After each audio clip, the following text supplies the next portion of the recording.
एक बचपन का सबसे फेमस स्टोरी है कि कृष्ण भगवान जब बहुत ज्यादा शरारत कर रहे थे तो यशोदा माँ ने उनको एक ओखली से बांध दिया, तुम यहाँ से हिलोगे नहीं, यहीं पे बैठे रहो। अरे कार्टून मूवीज वगैरह में भी दिखाते हैं।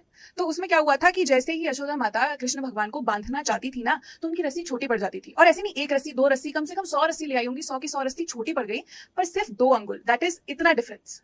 कृष्ण भगवान को बांधने आती थी, 2 अंगुल रस्सी छोटी पड़ जाती थी। भगवान इस कथा के थ्रू ये बताने की कोशिश करते हैं कि जैसे 3 गुण होते हैं, गीता में 3 गुण कहे गए हैं, पूरी सृष्टि 3 गुणों से चलती है। तो सतव जो होता है, जो सात्विक नेचर होता है, वो हमें भगवान के पास लेकर जाता है, ठीक है। और रजस और तमस होता है, वो थोड़ा सा हमें माया में लुप्त रखता है, माया में इन्वॉल्व रखता है। तो भगवान का वो जो 2 अंगुल का डिस्टेंस था ना, वो ये दिखाता है कि यदि तुम्हारे अंदर रजस और तमस है तो तुम मुझे कभी बांध नहीं पाओगे, कभी पा नहीं पाओगे।